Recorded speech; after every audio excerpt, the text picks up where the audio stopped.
قبل ما ابدا الفيديو عايزك تعرف ان الفيديو النهارده دمار، قنبله على وشك الانفجار، حاجه من الاكشن والدراما والرومانسيه هتخليك تولع من كتر الحماس اللي الانمي عمله فيا. فعلشان كده حط اللايك وتحمس معايا في البدايات علشان تدوق لذة النهايات. وبس كده يا عم، يلا بينا نبدا. ده هو كاي، مغامر بسيط حياته عاديه جدا في زهره شبابه وبيشتغل مع اصحابه في تفتيش المعابد. بس دي مش اي معابد، لا، فالمعابد دي تم ختم بداخلها الشياطين من فتره كبيره. ففي قديم الزمان قامت الحرب العظمى بين الاربع اجناس، الشياطين، الالف، الاقزام، وكمان التنانين. المعركه دي كانت دمار بكل ما تحمله الكلمه من معنى، ولكن في شخص واحد بس قدر انه ينتصر في نهايه الحرب الجباره. شخص واحد بس هو اللي انتصر على الاربع اجناس وبقى هو البطل المغوار. ايوه، هو البطل شيدو. جلب السلام للبشريه من ساعتها واحتجز باقي الاجناس في معابد متفرقه، ومن ساعتها البشر عاشوا في سلام وامان. المهم تمر فعلا القرون والاعوام،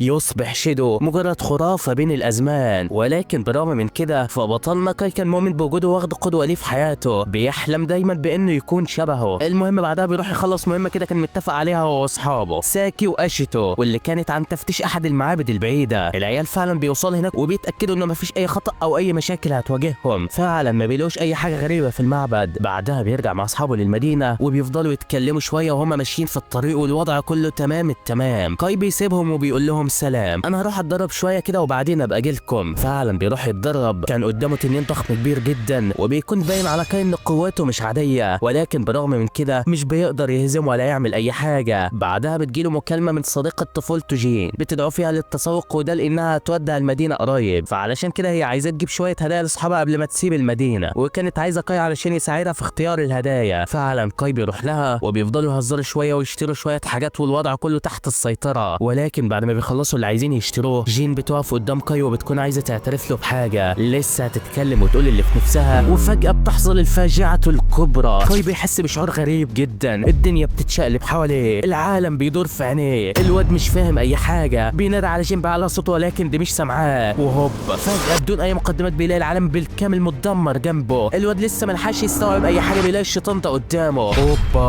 هو الشيطان ده جه منين؟ ايه العالم عامل كده ازاي؟ يا حلاوه، ده شكلها هتقلب مدعكه. بدون مقدمات الشيطان بيهجم عليه بهجمه سحريه قويه جدا وكان هيصيبه. الواد على طول بيفاديها بصعوبه وبيهجم عليه بسيفه، ولكن الضربه مش بتاثر فيه. التنين بيحاول يهجم عليه تاني ولكن ده عند تهاني. كاي وقتها قال له تعالى لي، جمع قوته وهجم عليه باستخدام سحر وهوبا ابلع يلا. ايوه، كاي خلص على الشيطان ده بضربه واحده، ولكنه بيكون متضايق من نفسه، وده لانه استخدم رصاصه قويه جدا ونادره. الواد لسه بيقول يا هادي، بيلاقي شيطان اقوى من اللي قبله بينادي. الشيطان ده شكله قوي ما بيهزرش نهائي. كاي بيترعب من اللي شافه، حس برعب حواليه. فعلا كان في موقف لا يحسد عليه، كان خلاص هيودع، ولكن هل ده هيحصل يا بيه؟ لا والله، البت سكه على طول بتيجي وبتنقذه. بس هو اللي بيحصل ده يا جدعان، الواد بينادي عليها ولكنها مش بتكون عارفاه. بتقول له انت بتعمل ايه هنا؟ انت ما تعرفش ان الشياطين مسيطرين على المنطقه دي ولا ايه؟ انت مين يا عم وايه اللي جابك هنا؟ كاي ما زال مش فاهم اي حاجه، على طول بيسال صاحبه عن نفسه بس برضه مش بيكون فاكره. الواد مصدوم بكل ما تحمله الكلمه من معنى. يا جدعان انا صاحبكم، انتوا ازاي مش عارفيني؟ بيحاول يفهم منهم اللي بيحصل هنا وبيسالهم ايه اللي خلى العالم بالشكل دوت. فبيقولوا له قبل فتره قامت حرب عظمى بين الاربع اجناس، الحرب دي انتصر فيها الشياطين والالف والجنيات والاقزام وباقي الاعراق، وكل واحد فيهم سيطر على جزء من الكره الارضيه. اما بالنسبه للبشر فاحنا بنينا مدينه بسيطه تحت الارض، وده بسبب ان احنا ضعاف جدا ومش ند للاعراق دول. ومن ساعتها بقى البشر متفرقين، كل مجموعه فينا بنت مخبأ تحت الارض ومحدش يقدر من باقي الاجناس يلاقيه. واحنا دلوقتي هناخدك معانا لهناك علشان شكلك كده في البلاله ومش فاهم اي حاجه خالص. الواد فعلا بيقول لهم ايوه انا مش فاهم اي حاجه، ولكن برضو عندي سؤال، هي مش الحرب دي كانت من زمان؟ البطل شيدو هو فين؟ معقوله كل دي كانت اسطوره ولا ايه؟ بتستغرب منه وبتقول له مين شيدو ده اصلا؟ انا ما سمعتش الاسم ده قبل كده. كاي ساعتها بدا يستوعب اللي بيحصل حبه. ايوه، كاي انتقل لعالم موازي اتقلبت فيه الاحداث. بس يا ترى هو ده اللي حصل فعلا؟ كمل معايا علشان تفهم باقي الحكايه. العيال فعلا بيوصلوا المخبأ تحت الارض، وكل الناس بيرحبوا بالفيلق الرئيسي من قوه الدفاع. وقائد الفيلق ده هي مين؟ جين يا جماعه. الواد بيستغرب اكتر، بيروح يشوفهم وهم داخلين، ولكن البنت برضه ما كانتش فاكراه. ولكن برضه الواد ما كانش مصدق حاجه. على طول بيروح لكاي وبيمسك ايديها بيقول لها فهميني اللي بيحصل، مش احنا كنا بنتسوق من شويه؟ هو مش انت كنت معايا من لحظات؟ هو ايه اللي حصل لك بالظبط؟ البنت ما كانتش عارفاه، بتقول له هو انت مين اصلا؟ وبتقول ايه؟ انا مش عارفه انت بتتكلم عن ايه، يلا يلا امشي من هنا. وبتسيبه وبتمشي. الله، هو هيفضل ماسك كده كتير ولا ايه؟ ايه. كاي بعدها بيروح يدور شويه عن الموضوع وبيفهم ان البطل اشيدو مش موجود في العالم ده اصلا، وبالتالي مفيش حد يقدر يهزم باقي الاعراق من الاساس، فعلشان كده البشر خسروا المعركه. بس هل معقوله كاي يقدر يعمل اللي اشيدو عمله؟ هنعرف كمان شويه. المهم بعدها بيروح لمكان المعبد دوت واللي كان قرأ عنه قبل كده. بيدخلوا ساعتها كاي بيشوف سيف اسطوري كان عمال يلمع قدامه. ايوه هو ده سيف البطل الاسطوري اشيدو. اوبا شكلها هتولع دلوقتي. الواد على طول بيروح للسيف وبياخده. هوبا بيسمع صوت حد بيطلب النجده. ايه اللي بيحصل ده؟ الواد اتنقل تاني المكان غريب كده، بيلاقي في بنت قدامه بتترجاه يحررها. كاي ساعتها بيكون متردد ومش عارف يعمل ايه. بيقول لها انت مش بشريه، انا خايف احررك لا تكوني شيطانه. كان متردد شويه ولكنه بيقرر يجمد قلبه يحررها فعلا. بيحاول يكسر السلاسل اللي مقيداها ولكن السلاسل دي كانت صلبه جدا. بيجرب بسيف اشيدو اللي لسه واخده وهوبا بينجح فعلا انه يحررها، ولكن يا دوب البنت بتتفك من هنا على طول بتهاجمه من هنا. هو خيرا تعمل شرا طلقه ولا ايه؟ ولكن كاي الاسطوري بيقدر يوقف سحرها بسيفه. بيقول لها يا ست ده مجرد سوء تفاهم، انا مجرد بشر عادي ومش عايز اذيكي. البنت وقتها بتعتذر له وبتقول انا اسفه يا عم، انا خفت لا تكون من الاعراق التانيه ولا حاجه. وفجاه هم واقفين بيتكلموا بتطلع عليهم المخلوقات ديت وبتهاجمهم. الاتنين بيحاولوا يهربوا لكن المخلوقات بتمسك البنت بديلها. كاي على طول بيقطع ديلها، بيحرر البنت وبيحاول يهرب تاني. فعلا العيال قدروا يهربوا ويخرجوا من المكان. المهم بعدها بتعرفوا بانها كانت في حرب مع ملكه الشياطين فانسيا، كانت فعلا ند ليها ولكنها خسرت في المعركه في عالمها واتحبست في المكان اللي هو جالها فيه. ساعتها بيعرف كاي ان البنت دي قويه جدا والمفروض ما يستهانش بيها. بيقرر ياخدها معاه تحت الارض والبنت كانت في قمه السعاده، فهي اصلا مكروهه من جميع الاعراق والكل في عالمها كان بيحتقرها، وكاي الشخص الوحيد اللي اهتم بيها وانقذها. المهم بعدها بقى بياخدها على المدينه وبيخليها تخبي اجنحتها والبنت بتتاقلم والوضع كان تمام.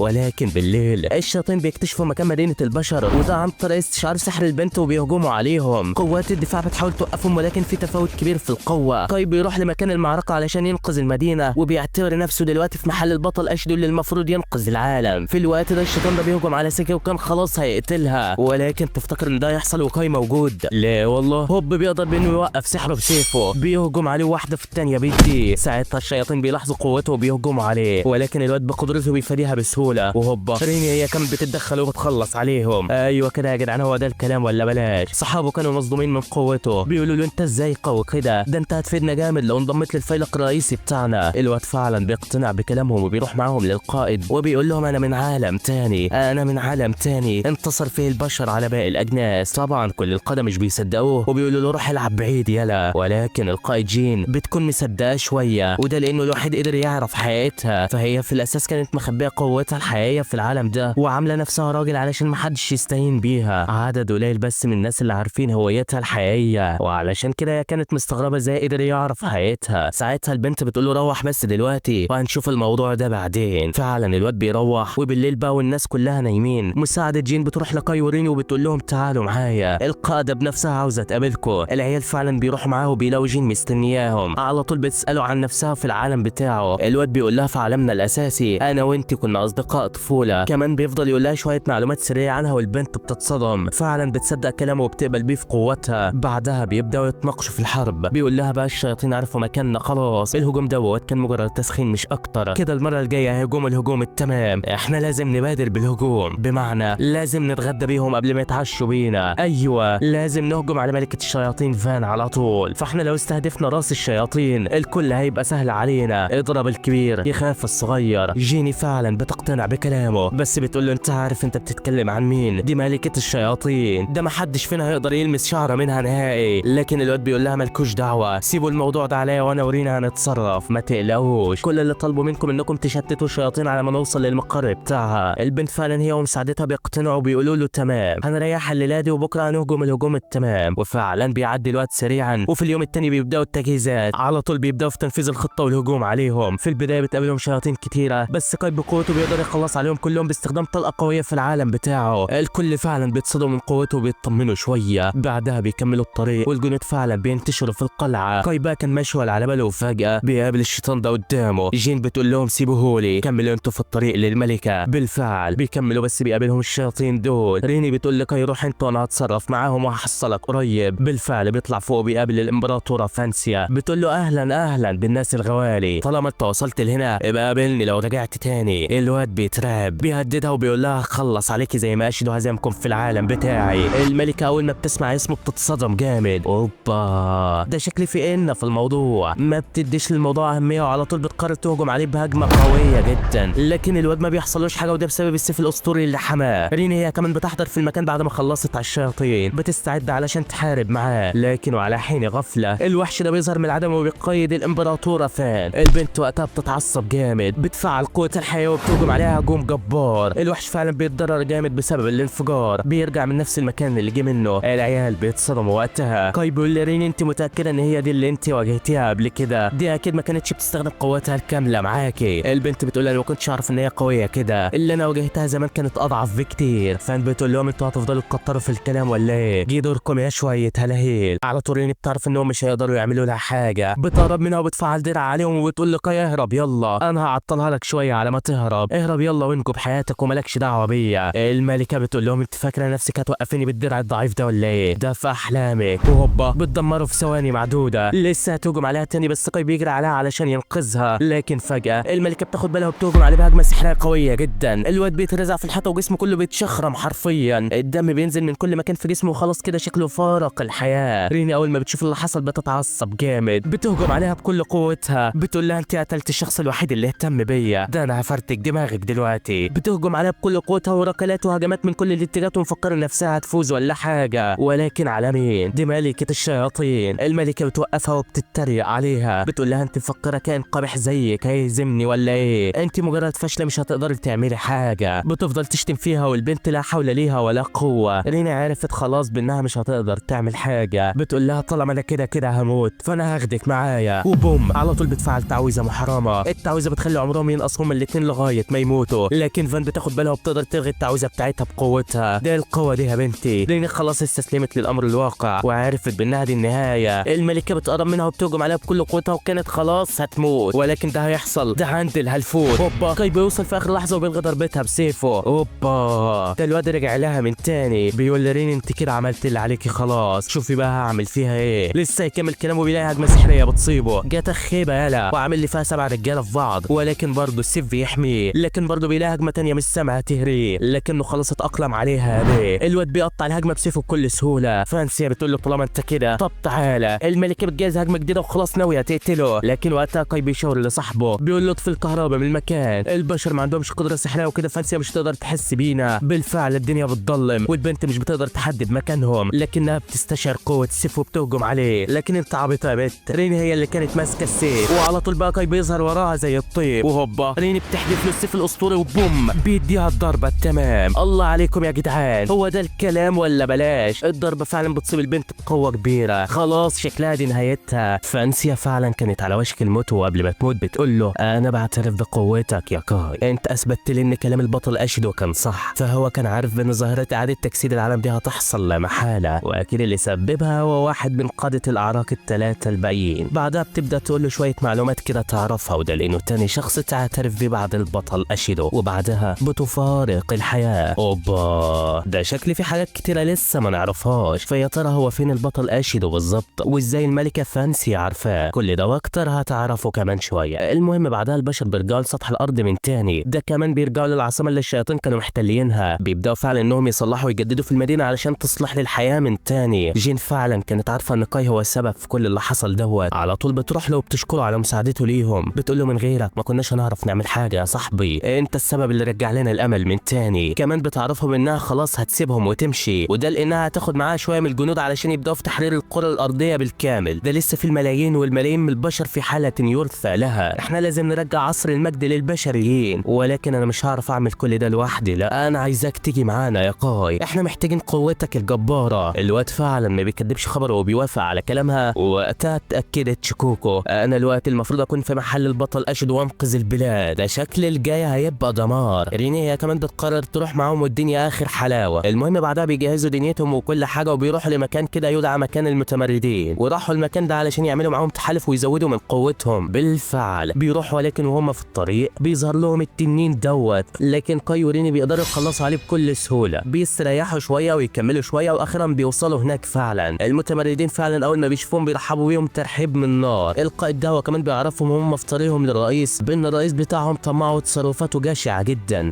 انا عايزكم تاخدوا بالكم وانتوا هناك. العيال فعلا بيقولوا له تمام، وبعدها بيكملوا رحلتهم لهناك. بيدخلوا فعلا للقائد علشان يعرفوا بيعرفوا بالتحالف اللي عايزين يعملوه معاهم، بس طريقته كانت زي الزفت. جين طبعا بتلمح له بالكلام من تحت لتحت كده، ومضمون كلامها بانه ما يستحقش القياده، وبرغم انه كان متضايق لكنه ما كانش عارف يرد عليها طبعا. المهم بعدها بيعملوا اجتماع لجميع الموجودين. القائده جين بتقول بانها تروح مع شويه جنود علشان يستكشفوا الغابه الالفيه، وكمان علشان يعرفوا شويه معلومات عنها. طبعا الرئيس بنيامين كان هيتجنن من كلامها، بيقول لها بان القائد ما ينفعش يحارب ابدا. القائد الحقيقي كل اللي المفروض يعمله بانه يتفرج على جنوده وهم بيحاربوا. جيني بتقول له لا، انا جنودي حتى مني وانا بحارب علشان احميهم. القائد لازم يتحلى بالشجاعه ويخاف على جنوده زي ما بيخاف على نفسه بالظبط، ولو انت عملت غير كده فانت ما تستحقش القياده يا صاحبي. وطبعا كلامها ده جاله على الطبطاب، فهو اصلا افشل قائد. الجنود هم كمان بيفرحوا من اللي سمعوه، وطبعا القائد كان هينفجر من الغضب. وبعد الاجتماع بقى بتروح البنت دي لبنيامين، بتقعد تطلع في دماغه شويه خطط انانيه علشان يثبت جدارته بانه احسن من جين. ده كمان بتحط له خطه شيطانيه جدا علشان توقع بيها. بيعملوا خطه انهم يهجموا الاول قبل ما جين تهجم. البنت دي فعلا خبيثه لابعد الحدود. بنيامين فعلا بينادي على القائد وبيعرفوا بالكلام دوت، وبيحذروا بانهم يعرفوا اي حد من قوات القائده جين. القائد طبعا كان رافض الكلام ده، ولكن ما باليد حيله. لكن بعدها ريني بتروح لقاي وبتقول له انا حسيت كده احساس غريب، حسيت باستخدام قوتي بان البنت دي مش بشريه. انا حسيت منها شعور غريب ولا كانها من الالف او ما شابه يعني.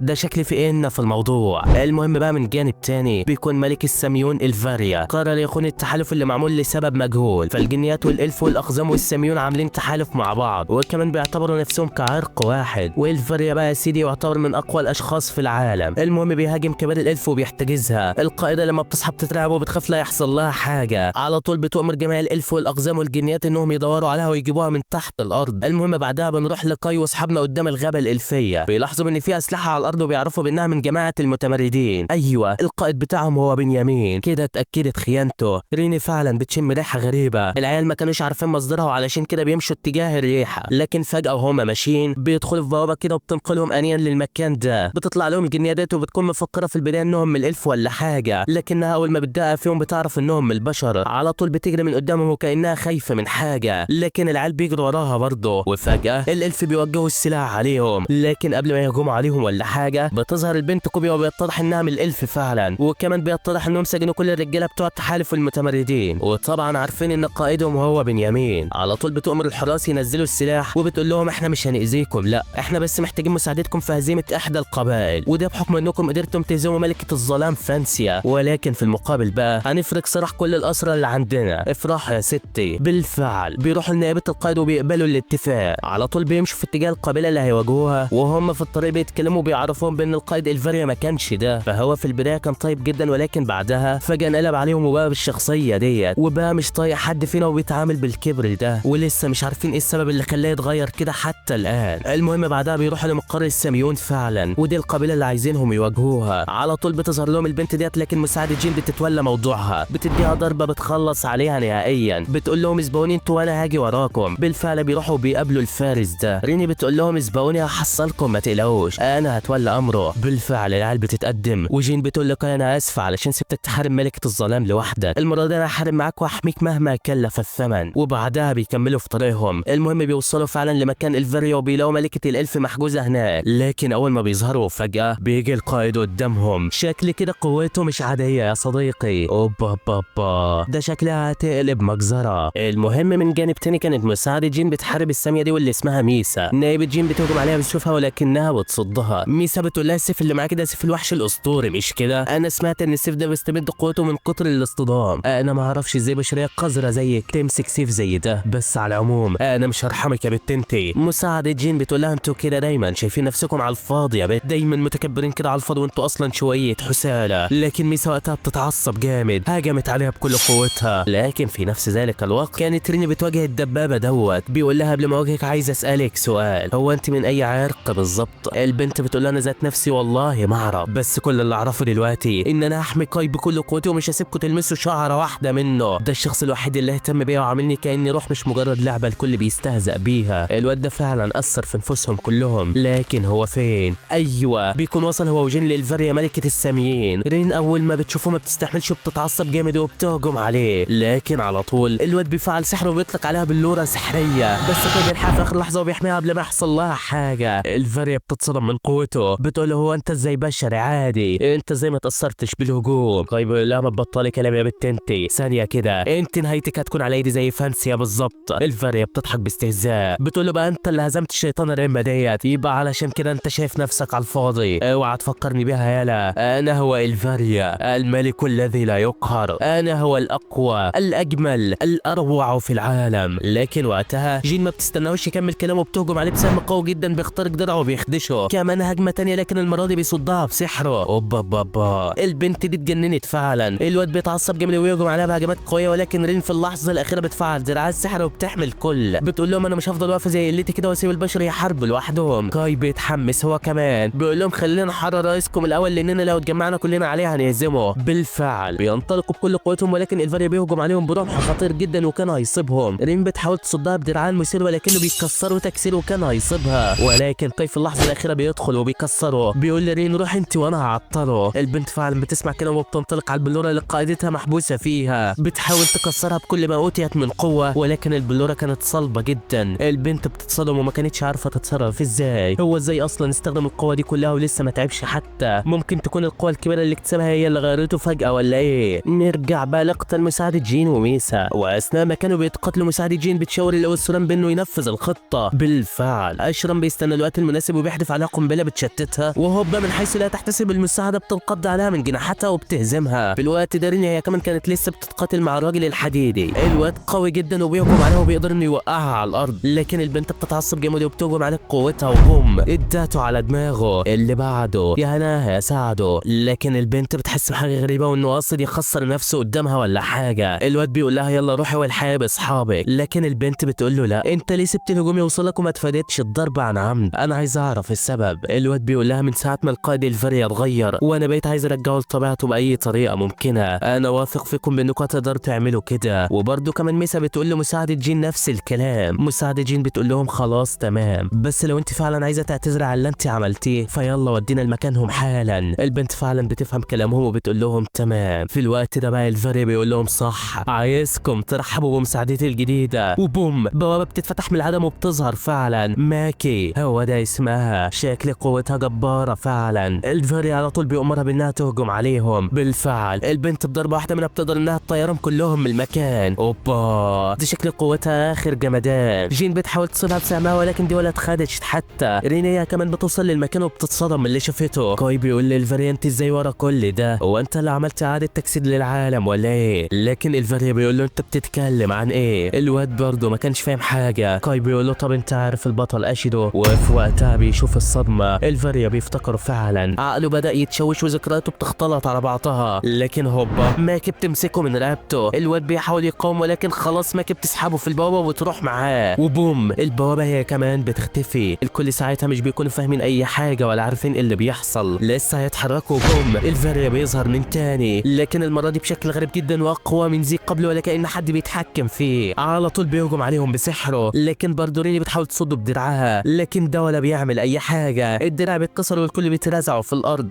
رين بتعيط بكل حرقه، بتقول له انت مستحيل تكون الفاريا اللي انا عارفاه كويس، انت ليه اتغيرت عننا؟ بالله عليك من تاني ارجع لنا. لكن كل الكلام ده ولا بيفرق معاه. الفاريا بيضحك باستهزاء وعلى طول بيهجم عليهم. البنت بتحاول تصدها باقوى دروعها ولكنه بيكسرها من تاني. كمان بينطلق عليهم بسرعه زي الاناني. خلاص شكلها دي النهايه، لكن هل ده هيحصل؟ طبعا لا. بوم في اخر لحظه كاي بيتدخل وبيوقفه، ما بيرضاش يهجم عليه وبيحاول يفوقه في كلامه. بيقول له ارجع لوعيك يا صاحبي، رين واخدك قدوه ليها وبتحترمك جدا، انت ليه مش عايز تفوق من اللي انت فيه؟ الاتنين بيهجموا على بعض بالسيف ومحدش راحم التاني، لكن برضه كاي كان متفوق وكعبه عالي عليه. الفاريا عارف كده كويس قوي، عارف انه مش هيعرف يهزمه. ساعتها بيقرر يهجم عليه بطاقته السحريه، ولكن كاي بيستغل تجمعه للطاقه وبيهجم عليه وبيجرحه. الفاريا وقتها بيتعصب جامد، بيقول له مش هحلك يلا. بيمسكه من رقبته خلاص شكله هيخلص عليه، لكن هل ده هيحصل؟ ده عندي تهاني يا بيه. رين وجين بيتحدوا مع بعض وبيهجم عليه بسهم قوي جدا. السهم فعلا قوته كبيره وبيطرده جزء من جسمه. الفاريا وقتها بيتصدم من قوتهم، بيتعصب تاني، بيهجم عليهم بكل قوته زي الاناني، لكن كاي بيستغل انشغاله وبيهجم عليه وبيوقعه على الارض. كان خلاص هيقتله، لكن فجاه ضوء قوي بيظهر من الفاريا ومحدش بيفهم ايه اللي بيحصل. هو ايه اللي بيحصل بالظبط؟ وفي وقتها الفاريا بيرجع لطبيعته من تاني، ما كانش عارف هو ايه اللي بيعمله دوت. بيعتذر للين على اللي عمله معاهم. ده كمان بيلف وشه ناحيه صاحبنا، بيقول لكاي انا اشهد واتمنى ان اوصل الرساله دي للبشر. قال لي انه موجود فعلا، لا بل من المفترض ان يكون موجودا. جدا لكن مش عارف ايه اللي حصل بالظبط. كاي برضه ما كانش فاهم قصده ايه، بيقول له وضح اكتر يا عم، لكن الفيريا برضه ما كانش فاهم هو قصده ايه، بيقول له ده اللي هو قالهولي، لكن انا حاسس بحاجه كده، حاسس ان سبب اعاده تكوين العالم ده هو الكراهيه. انا بعترف بيك لانك حميت الالف وقتلت معاهم مع انك بشري، فعلشان كده انت لازم تمحي الكراهيه من العالم يا صاحبي، وبعدها بيفارق الحياه. اوبا، هو إيه اللي بيحصل بالظبط؟ الكل كان مستغرب من اللي شايفينه، بل مصدومين من الاحساس اللي حاسينه، مش عارفين هيعملوا ايه دلوقتي. بعدها بقى ننتقل لحلم غريب كده البنت دي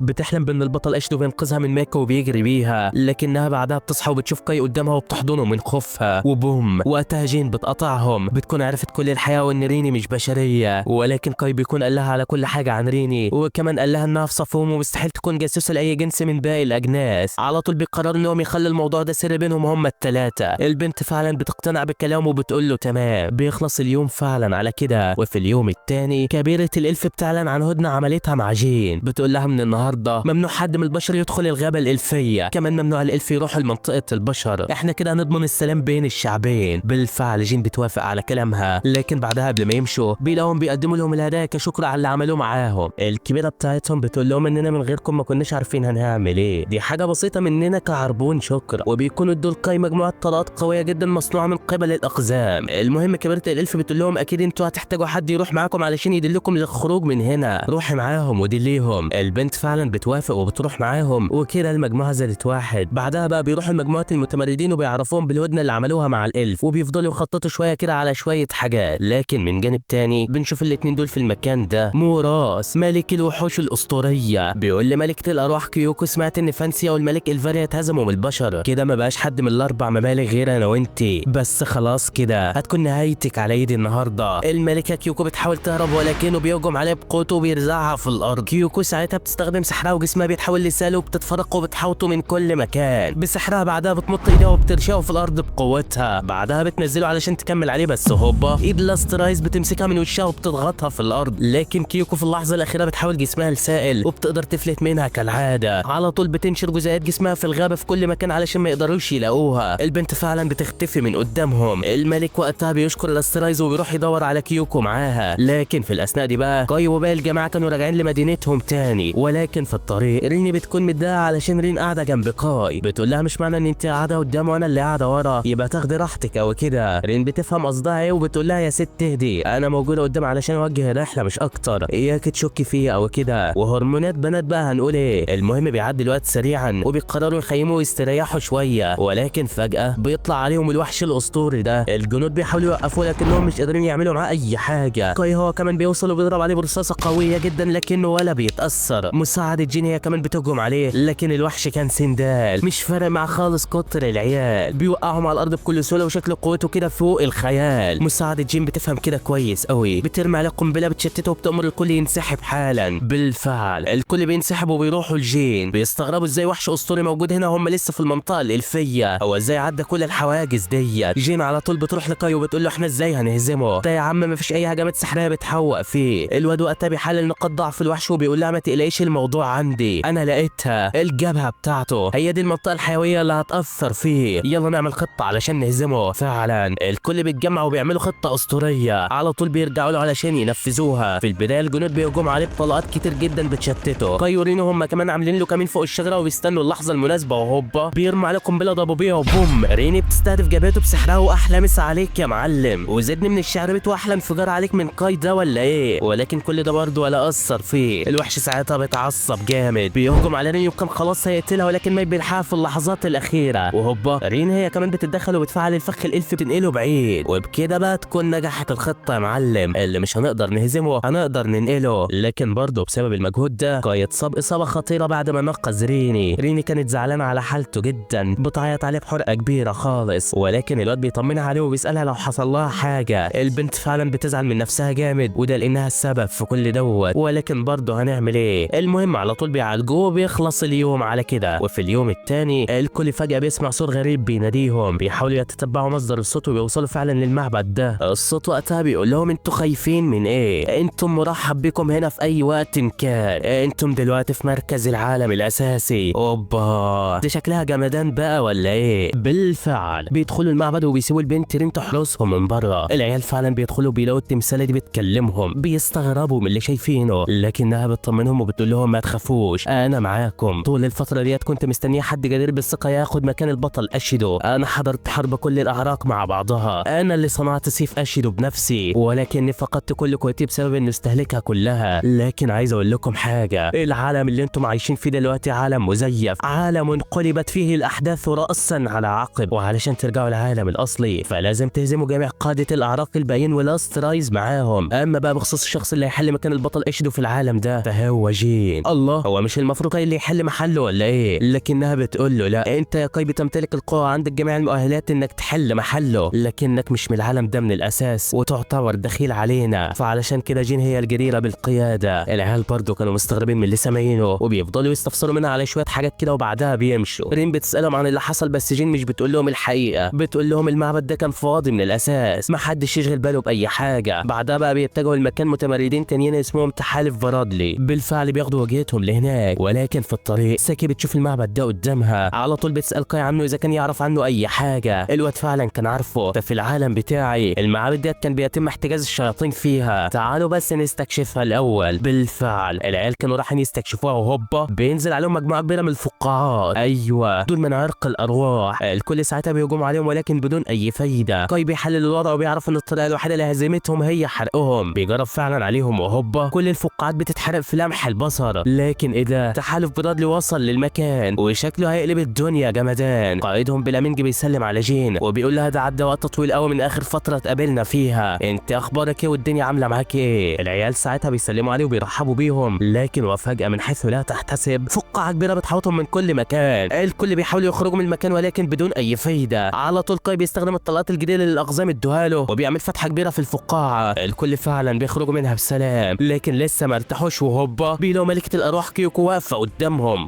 لا لا، دي شكلها هتقلب دلوقتي. الملكة على طول بتبادر بالهجوم ولكنهم بيقدروا يفادوها، الكل بيتكتفوا بيهجم عليها ولكن بدون اي فايدة، بيحاولوا يهجموا عليها بالنار ولكن بوم بتقدر تعكسوا عليهم بسهولة، لكن كاي بيقدر يصد الهجوم بالسيف الاسطوري. كيوكو بقى لما بتشوفه بتستغرب جامد، بتقول له هو مش السيف ده بتاع واحد يدعى اشيدو ولا ايه؟ كاي بيقول لها ايوه، انت عارفاه ولا ايه؟ البنت لسه تجاوب عليهم ولكن فجأة من حيث لا تدري لاست رايز بيظهر من وراها وبيمسكها، ولكن كيو بتفرق جسمها وبتقدر تفلت منها بسهولة. كيوكو بتقول لهم كفاية عليكم كده، انا مرهقة دلوقتي ومش عايز اقاتلكم. بتحاول تمشي ولكن القائد بيقول لها هو مش انت اللي هجمت علينا الاول ولا ايه؟ هو انت ايه هدفك من اللي بتعمليه؟ ولكن الملكة بتقول لهم انا كنت فاكراكم عاملين كمين وعايزين تهجموا عليا، علشان كده انا قلت اتغدى بيكم قبل ما تتعشوا بيا. لكن كاي بيكون مستغرب، بيقول لها هو مش انت ملكة الارواح؟ ازاي طاقتك القتالية قلت وتعبت من قتال بسيط زي دوت؟ بتقول انا كنت بحارب القائد مراس ملك الوحوش الاسطورية، جسمي لسه ملحقش يتعافى بالكامل وعلشان كده فانا لازم امشي دلوقتي. فبيقول لها طب مين هي لاست رايز دي ومن اي عرق بالظبط؟ فبتقول له انها مشاعر الكراهية في العالم ده ومش بتنتمي لاي عرق من الاعراق، دي بتستمد قوتها من المشاعر السلبية مش اكتر، وساعتها بيقرروا انهم يتفقوا يقاتلوا مع بعض. وبالفعل بعدها بيروحوا المعبد ده، ولكن اول لما بيوصلوا للحتة ديت بيسمعوا صوت غريب، ايوه ده صوت البطل اشيدو بيكلمهم، بيقول لك يا احمريني كويس قوي، انا هعتمد عليك في حمايتها. وفجأة بدون مقدمات الكل بيتناولوا للمكان دوت، ايوه ده هو المكان اللي كاي قابل فيه ريني اول مرة. وقتها بيشوف جسم ملك السميون الفاريا ولكنه بيكون متحجر قدامه. رين بتحس ان لسه في سحر جواه، وفجأة لاست رايز بتظهر لهم من العدم. لا لا، لسه هياخدوا بالهم وهوبا بتنقل كل اللي في المكان لبره، مش بتخلي غير كاي وريني وكيوكو بس هم اللي موجودين. كيوكو على طول بتجمدها وبتكسر التلج وهوبا بتموتها في ثواني، لكن هل بكده خلص الموضوع؟ لا والله، لاست رايز بتظهر لهم من تاني، ايوه طول ما هم في المكان ده هتقدر تتجدد ومش هيعرفوا يهزموها. بيقرروا بانهم يطلعوا بره الاول وبعدين يقتلوها. ساعتها كاي بيفتكر ازاي هو وريني خرجوا من المكان ده قبل كده، وبيقولوا للبنت اللي معاهم على اللي هيعملوه. على طول بيحطوا الخطه وبدون اي مقدمات بياخدوا الفاريا معاهم وبيهربوا من المكان. لاست رايز كانت هتتجنن حرفيا، بتجري وراهم بكل همجيه، شكلها كده هتعمل منهم طعميه، لكن هل ده هيحصل؟ لا والله، صحابنا قدروا يهربوا من المكان وبيستدرجوها معاهم، ويا دوب بيطلعوا من هنا كاي وريني وكيو بيهجم عليها بكل غباء وبوم. مع الف سلامه يا بنتي، الجماعه فعلا قدروا يهزموا لاست رايز بكل سهوله، خلاص فكروا انها كده ماتت ولسه هيرتاحوا بوم البت بتظهر لهم من تاني. هو انت بسبع تروح ولا ايه يا بت انت؟ ما تموتي بقى يخرب بيت امك. لكن المره دي بتزداد قوه اكتر واكتر وبتخرج منها هاله قويه جدا وشكلها كده مش هترحمهم نهائي. كيوكو بتترعب من اللي بتشوفه، على طول بتستخدم قوتها وبتفجرها والبنت فعلا بتتضرر جامد. الكل وقتها بيتشجع وبيهجم عليها وعايزين يخلصوا منها باي طريقه. جين هي كمان بتتدخل وبترزعها سهم قوي جدا بيفصل دماغها عن جسمها، ولكن برضو البنت مش عايزه تموت، بتنطق كلمات غريبه كده وبوم بتتحول على هيئه البطل اشيرو. يا نهار ابيض، هو ايه اللي بيحصل ده؟ كاي بيتعصب جامد اول ما بيشوفها، بيقول لها انت ازاي تجرؤي تتحولي لشكله؟ انت ازاي تتقمصي شخصيه رجل عظيم زيه؟ على طول بيهجم عليها بكل قوته، لكن البنت بتتصدى له، لكن كاي بيتعصب جامد وبيستغل الثغره في دفاعها وبوم بضربه قويه جدا بالسيف بتخلص عليها نهائيا. ايوه كده، البنت فعلا الضربه كانت جامده عليها جدا، وخلاص كده نهايتها. كاي فعلا قدر يخلص من لاست رايز نهائيا، لكن من كتر التعب والمجهود اللي عمله بيغمى عليه. بيعدي الوقت وبعدها بيصحى بيلاقي الكل حواليه، على طول بياخدوه بيروحوا قدام المعبد ده وبيفضلوا يتكلموا ويلعبوا والوضع كله تمام التمام. اخيرا خلصوا من كل المشاكل اللي بتواجههم، وشكل الوضع كده هيقلب جمدان. وبس كده يا عم، من هنا بينتهي الفيديو بتاعنا. فلو عجبك الفيديو ما تنساش اللايك والاشتراك، وتكتب لنا ايه الانمي اللي عايزنا نلخصه الفيديو الجاي. وبس كده يا عم، استودعكم الله الذي لا تضيع ودائعه، ودمتم في امان الله.